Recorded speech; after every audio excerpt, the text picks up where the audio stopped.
G'day and welcome to another episode of Perth Property Insider. I'm your host, Jared Mann, and today I'm really excited to be chatting to my colleague, Jewayne Loong, who was past REWA Property Manager of the Year. We're going to take you inside our property management and give you all our tips on how to stand out as a tenant when you're applying for a property. And in this really hot rental market where you could be coming up against 10 other applications or more, this is really going to hopefully help you get the edge and get the property that you really want. So let's go inside. Welcome to Perth Property Insider, where you will learn how to grow your wealth and improve your life using Perth Property. Our show is brought to you by Investors Edge Real Estate, the highly rated and award-winning property management specialists servicing the whole of Perth. Now, here is your host, Jared Mann. G'day, Jewayne. Thanks for joining me again on the podcast. Awesome, Jared. Thanks for having me back. So today, I know we've covered so many topics for our property owners and investors, but I thought, it's a real tough rental market out there, and we've got a lot of great tenants out there that are probably missing out on properties because they're not putting their best foot forward. And us, I guess, being tenants, I've been a tenant, I've been a landlord, and we're, of course, property managers. So I wanted to give that inside info on how they can make their application stand out among the many other applications that we're getting. Give us an inside view on what the average tenant's up against, Wayne. Yeah, look, at the moment, when we put a property up for rent, generally speaking, we're getting, a dozen to 24 inquiries coming through in the first week alone. And as people are starting to inspect the properties, we're starting to see numbers 10 to 20 people coming down for inspections and viewings. So there's a lot of competition out there at the moment. And tenants are really coming up against it, trying to find a quality property to rent. Yeah, and we're often getting 2 to 3 applications in before we've even done the viewing, and then people coming along and confirming that their application will be submitted. I guess unlike other property managers, because we use walk-through videos, people are able to get a very good idea as to whether the property is going to suit them. So it's almost a formality to come and check it out because we show so much of it online, don't we?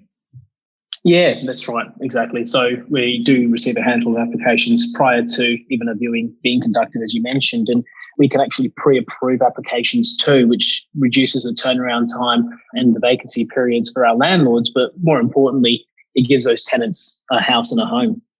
Yeah, exactly. And I guess the flip side of what we're dealing with at the moment is because we've got so many applications on a single property, our time is limited. We can't go back and forward and ask for more details and dig deeper where, things are missing.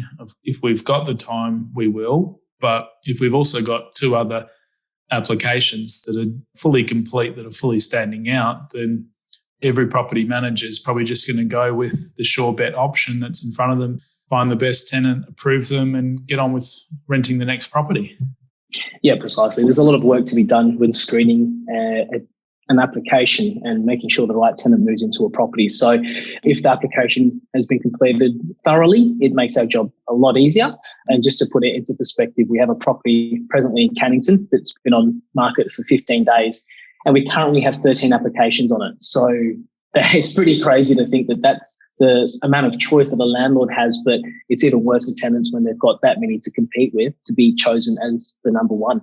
And certainly with our approach to property management, we're looking for quality, not quantity.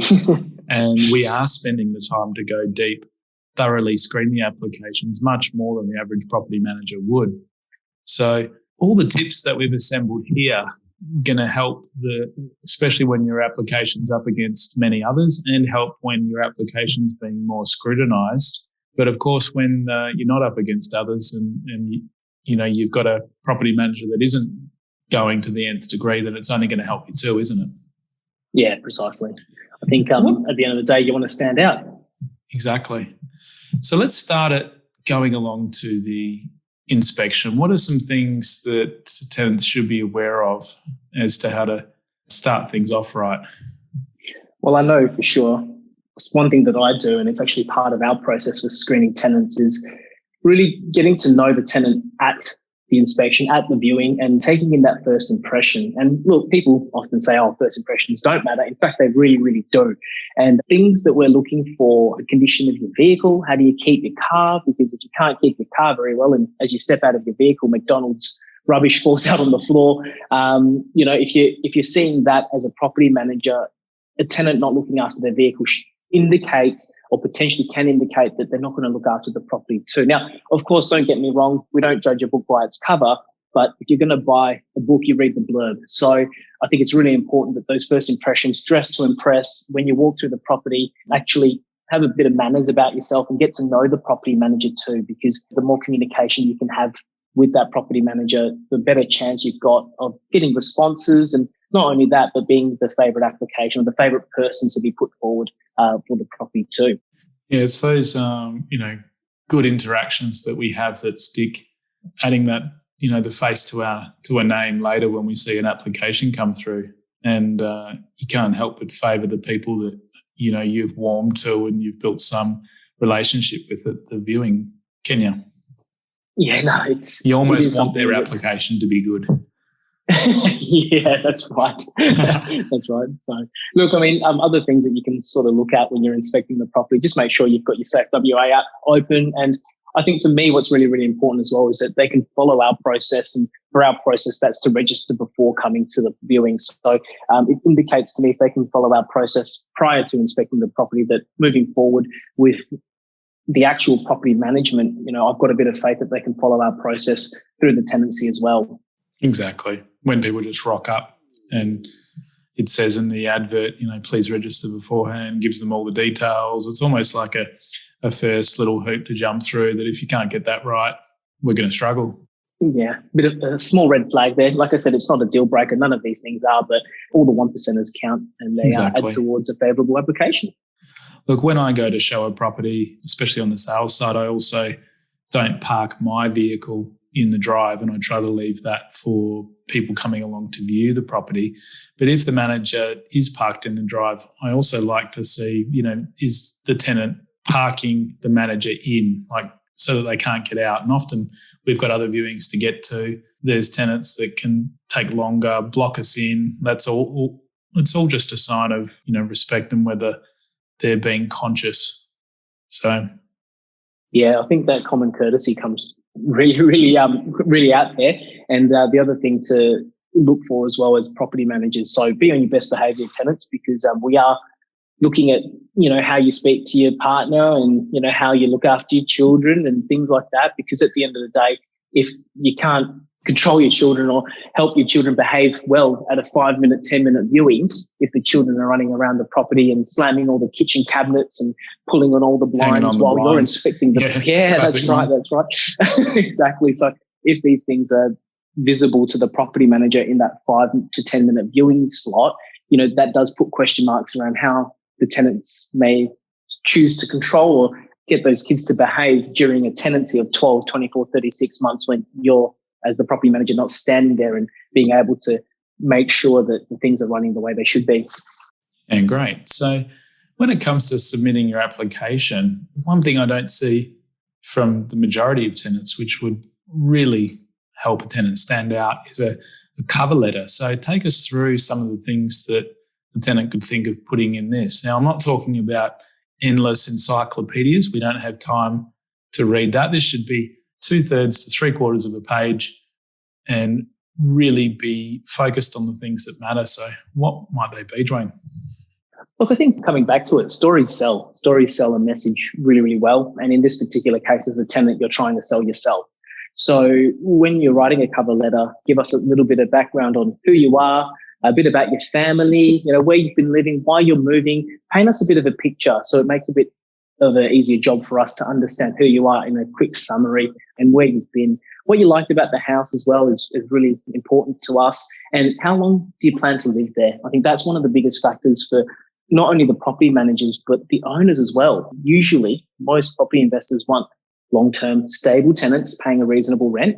So if you're able to share a bit more about what your plans look like for the future and how long you intend to staying in the property, I think it really, really makes a big difference too. Did you have anything to add on that one, Jared? I always love to see some pictures put in of how you're presenting your home now.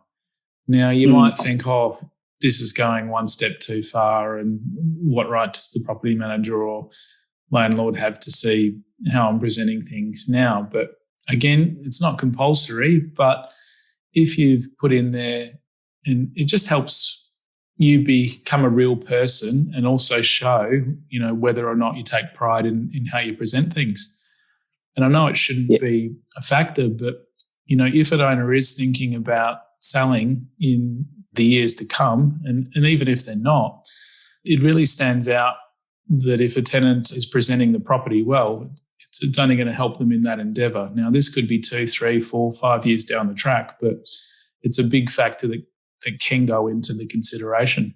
Yeah, I completely agree, 100% there. And I think that giving a bit more information about yourself, being a bit more open about that information also has a lot to say about the particular tenant that, we're looking at trying to approve.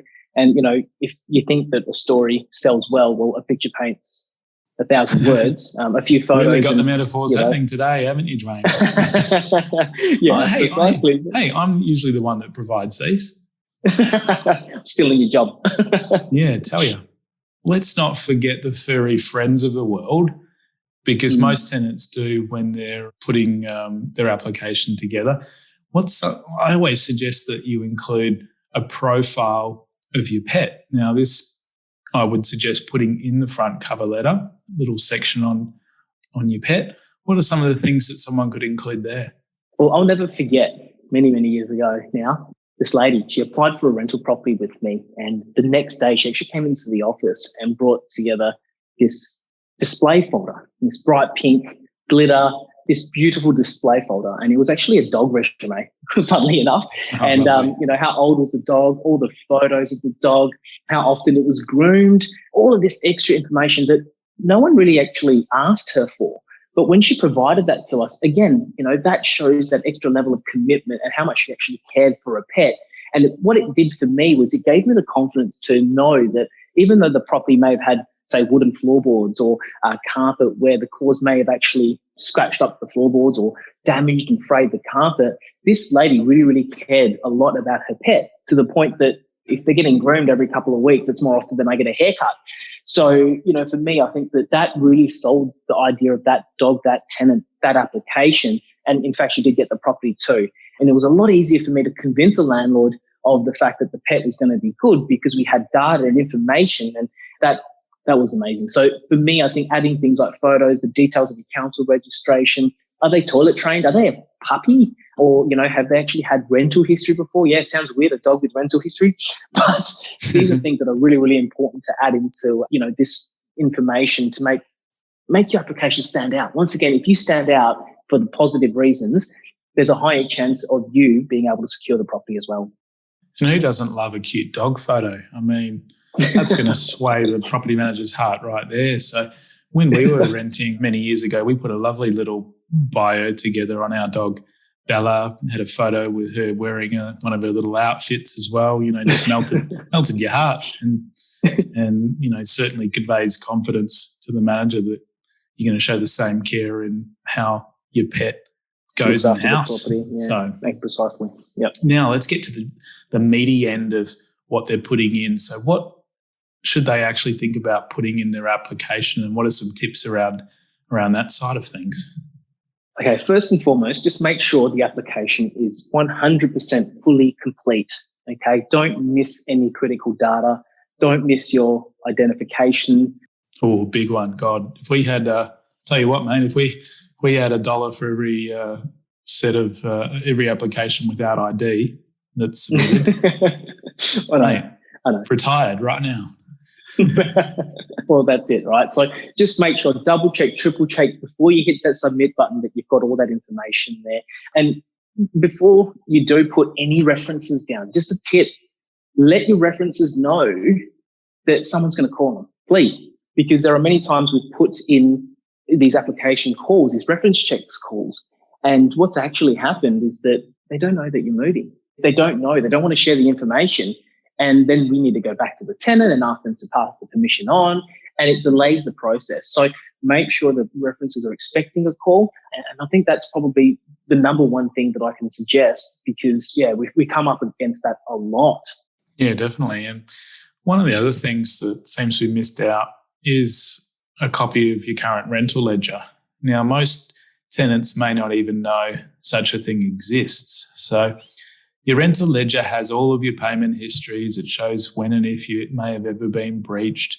It's basically the Bible that is behind the scenes tracking how you've performed in a tenancy. And you can request that from your current property manager, and I'll give you a copy of it. Now, any tenant that's got a rental ledger to hide also makes us wonder, okay, what's going on there that they want to be hidden? And also, if there are things in your tenancy that might have been a little slip here and there, and even when I was renting, we'd occasionally have a 2 or 3 day lateness on our rent when our automatic payments stopped, and the manager would have to text and let us know. And so, look, there can be the little blemishes, and you can also build a bit of a story then if you're putting it in the upfront into your cover letter to explain some of the things and give some background. Because if they're many times we'll go and get this from from your existing property manager anyway. So it's also saving us having to wait for that. And it can really there's many times when if we had to get one thing to base a decision on, the rental ledger is going to be it. So yeah, I completely agree. I mean, that shows the ability for a tenant to pay their rent on time, but also, like you said, all those notices that go out are recorded in there. So if there's any breach notices for, non-payment of rent or breach notices for not looking after the property, it's all listed in there. So really, really important document to be added to an application form. In fact, as you said, Jared, we do request it from property managers, but if you include it in there, you're an open book, and it shows that, if you've got nothing to hide, it gives us a little bit more confidence in accepting your application as well. And look, there's times when we haven't been able to reach references, personal references. We always make sure to check employment references. And look, we'll go off of the strength of that ledger. So a property manager or a landlord, the ledger tells the truth. So no matter what they say, it's really important, isn't it? Absolutely. And, another thing that's really important that you can add to your application too, I mean, we've talked about the rental history and paying on time, but also having proof of income or a proof of ability for the future payments to happen. So having your payslips over the past couple of months sent through. And if you're self-employed as well, look at including tax returns, financials, bank statements, whatever you can to show that for the next year, 2 years, 3 years, however long that you're looking at staying at that property for, there is an ability to pay, there is income, or there is something that gives the landlord confidence that the rent won't stop. Yeah. And it's bloody tough being self-employed. I tell you what, you might have, a whole bunch of employees and they can get by with the payslip that you've given them, but yet you have to go and produce to the nth degree as a self-employed person. I fully get that and relate to it too. But it's the world we live in, and if you go in without these things, and if everything else being the same, the manager's likely to go with the PAYG straight employee. So you've got to spend the time to put it together, and I know it's a hassle. Yeah. What about personal references, Jewayne? Are they worth the paper they're written on, or the online form they're written on? Not normally, and unfortunately it's because it carries a bit of bias. I mean, no one's going to put a personal reference down that's going to give you a bad reference. I mean, it'd be very, very rare that actually happens. So they don't carry a lot of weight unless they're really from an objective source. So, there's no point, my best friend, Debbie, she's going to give us a great rap. It's better if it might be, someone that can speak to your character, or in the case of self-employed, if they put their accountant down, that's could be an excellent one. Again, let these people know if you are listing them in there so they don't get a random call from us. That's right. And what about the ways of putting a application in, Jewayne? Let's rewind it a few years. Everyone was using paper, hand filling out application after application and hand delivering them to the office or scanning them in or faxing them in. Look, there are online platforms now like To Apply or OneForm, which once you've completed it once on that platform, you can actually submit it to a few different agencies, obviously changing and customizing it to each property that you're applying for, but it's all ready to go. So once you've set up your profile in these areas, the data's already there. It's actually very simple to use. And the cool thing is that as agents, we can set up what is required as a mandatory field, such as attaching ID or such as rental history or past property history, so that you can't actually miss anything. You can't stuff up. So the idea is that if you use those system, if you use that system, it just adds that layer of certainty that you're not going to miss anything. Once again, there are fields there for notes and, you can attach other things to it. Again, more information, the better. We can choose to run through that information rather than having to come back to you and going, oh, you're missing this, you're missing that. Give me a bit more information about this. Ideally, the more information we have, the better the decision we can make. And look, okay, so they've gone to the effort of completing this thorough application, put all the little extras in that we've mentioned. I always suggest to just send your property manager or the person that did the viewing an SMS letting them know that you've submitted your application, because things can sometimes go astray. And especially if you're not using a digital submission and you might be scanning and emailing it, who knows, you might end up in junk mail, not seen in the time period. They go with the ones that they've got on the table. So always worth sending an SMS, I think.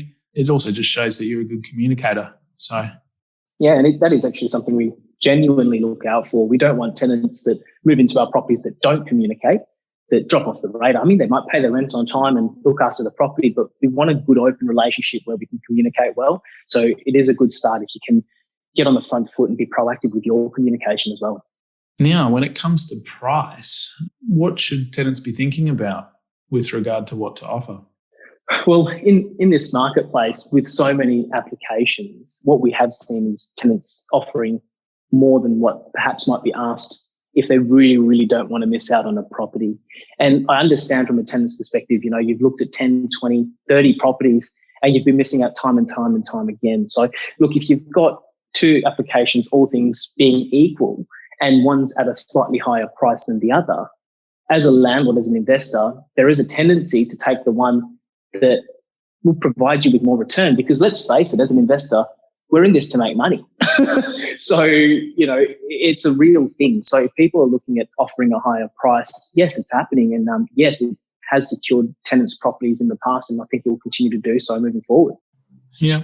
And I guess when you've seen enough, you know what's worth paying the extra for and what's not. And $10 or $20 extra can just get you over. So I'm not saying to do it on every property. I'd suggest that you ask, is there other applications received yet? And maybe adjust accordingly.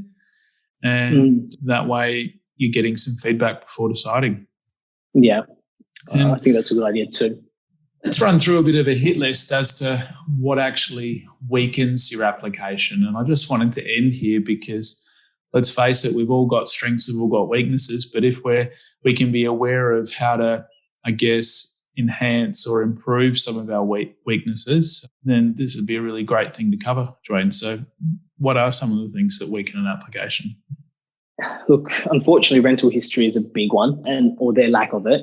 If there's no rental history in the past, then it does make it a lot more difficult for a property manager to provide certainty around payment of rent and looking after the property. So you can consider things like having a parent or a sibling go guarantor to provide a little bit more certainty around the income and around the payments and around looking after the property. And what you could also do potentially is if you're selling your property, well, look, put it this way, everyone's had to live somewhere before, right? So if you are selling your property through a sales agent, then see if the sales agent can provide a reference about the way you've looked after the property, about the way you've been to communicate with and deal with, because these things do add weight and it will really, really help your application. Yep, the no rental history does weaken your application, but there are certainly ways around it if you're smart about it too.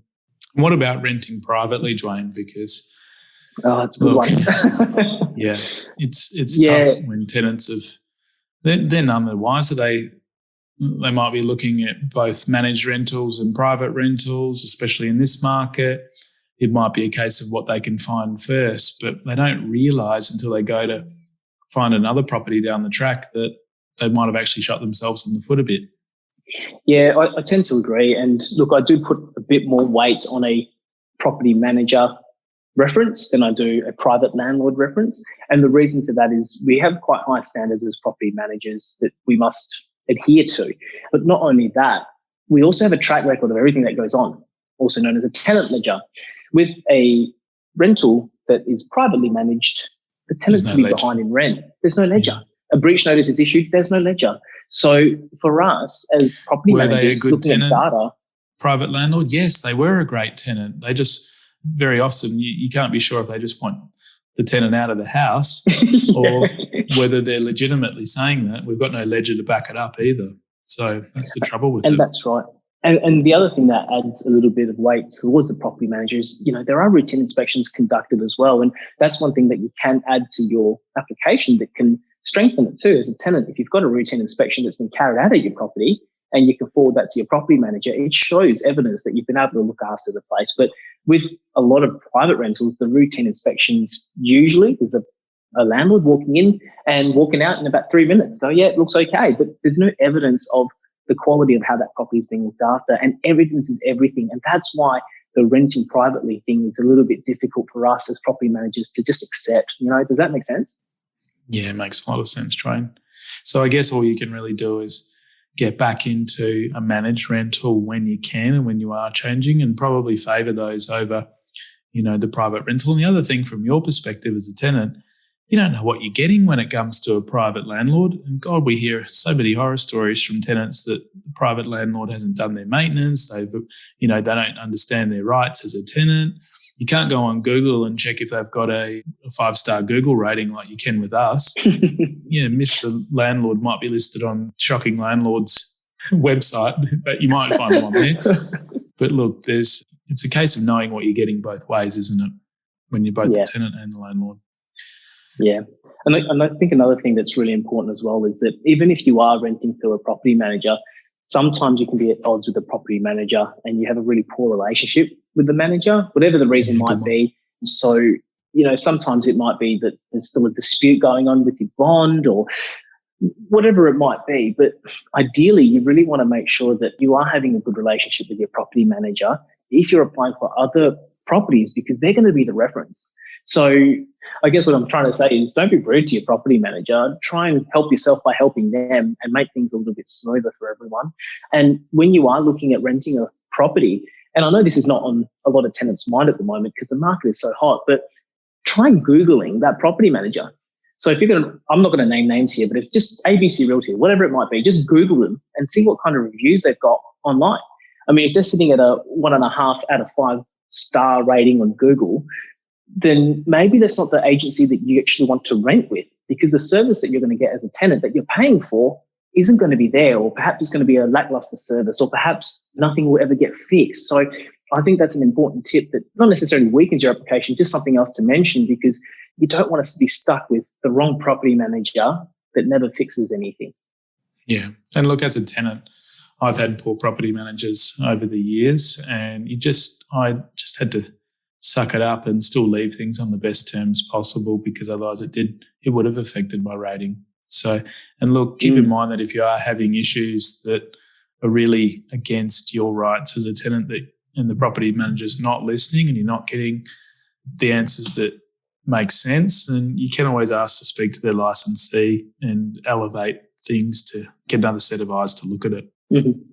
So what about happens, Jewayne, if you've gone and you've gotten some breaches for non-payment of rent, or that you've had some issues at your routine inspections with presentation? Is there anything that someone can do there? Yeah, look, I think you need to go back and try and tell a bit of a story about what might have happened during the time when the breaches occurred, where you're traveling around in the UK and your automatic debit stopped, and what happened. So add a bit of a story around that to identify what those issues might be. And particularly for, if the gardens have overgrown at a routine inspection, it could have been just a slight slip up that has happened. So really, really get back in front of it and try and jump on the front foot there. Try to explain what's going on and what you can do now as a tenant over the last couple of weeks as you're looking for your next rental. What can you do to prove to the current manager and your new manager that those things are in the past and you've actually matured or grown up, or, you know, you've actually put the effort in to now make that property the way it should have been at the beginning. I think that really is important for me as a property manager when looking out for, you know, little things that might be blemishes on a record. Yeah, and I guess when we're talking about blemishes on the record, when it's really serious, the lodging is being done on the National Tenancy Database, and it also includes in there various court orders. So if you've had business go under or whatnot, you've left owing people money and there's a court order against you, those sorts of things may appear on the search.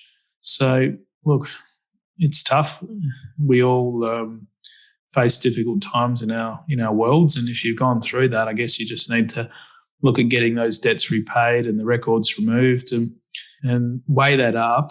Especially, it'd be good to try and get those things sorted before you go out and start trying to find another rental. So extending on the tenancy to resolve these things can be worthwhile and stay longer until you've cleaned it all up. Yeah, that's right. And I think, you know, getting those debts repaid as soon as you possibly can, the records removed as soon as you possibly can, will help, because a black mark on your name will definitely cause you more grief when you're trying to find a rental, that's for sure.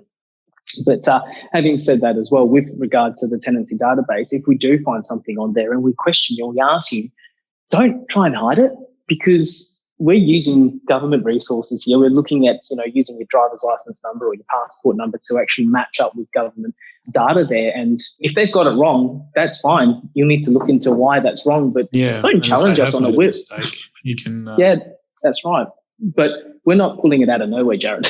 You know, there is a report that's generated, and be absolutely open, upfront and honest about it. And when you can own that, it shows us, again, you know, you can look up, you've got responsibility, right? You've got a bit of responsibility about you. And I think that means a lot to us as property managers too. So, yeah, look, get your debts repaid. But like I said, if it pops up, something does pop up, maybe find out what's happened. But, you know, don't fight tooth and nail to deny it to me, because all I can see is the proof on that piece of paper. Yeah, look, and the final other one that I guess weakens that application that we did touch on earlier is being self-employed. One of the things that you could potentially consider is paying further in advance initially. So you might put down 2 months or 3 months worth of rent. And, you know, we've had some people say, oh, we'll pay 6 months or 12 months in advance. Yeah. And that just conveys a lot more confidence to the owner. And certainly no requirement to do so, but it's something you could consider doing if it's only going to strengthen your application if you do. Well, I think that's the thing that comes back to what I mentioned earlier, was about the certainty of income coming in and the ability to pay that rent. So if you are self-employed, yeah, look, if you do pay a little bit in advance, it gives that landlord that certainty. And as you said, Jared, it's not something that you have to do or you're obliged to do, but it's something that you can offer if you feel necessary to give that confidence to the investor that the money's going to come in. And this actually happened with me. There was an old lady who was renting a property or wanted to rent a property with us. And unfortunately, she didn't have a pension. She had no income stream. And I had to sit down with her and had a very frank discussion with her and said, look, I'm happy to put the application forward with the landlord, but I'm not sure if he's going to say yes, because there's no evidence to suggest that you can pay this rent. So her initial reaction was, can I pay 12 months in advance? And for me, I said, yeah, whatever you want to offer, you put it on the application form and we'll submit that to the landlord. And when we did that with the landlord, of course, the landlord jumped at it with open arms and did give the tenant a little bit of a discount as well, because obviously that amount of money was coming in advance. We never asked for it, but the tenant offered it. And of course, the owner felt secure for the next 12 months that he's already got that rent coming in. So that to him, he just has to worry about making sure he doesn't spend it all, Jewayne, before his interest payments are due. Well, that's right. Anyway, that's his problem, isn't it? Yeah, that's right. But we've covered a lot today. That does help. Yeah. And we've covered end to end, haven't we? So we've looked at the tips on inspecting the house and looking your best there, your cover letter, your pet profile and bio. We've looked at the application and all the things to include there, pricing, considering offering a bit more, and then some of these weaknesses and how to strengthen them. So thank you so much for joining me. I'm sure this is going to help a lot of tenants out there So if you do have anyone that's looking for a rental or looking to apply, make sure you share this episode with them. Thanks, mate. Yeah, thanks, Joe. Thanks for having me. We'll speak again soon. See ya. Bye.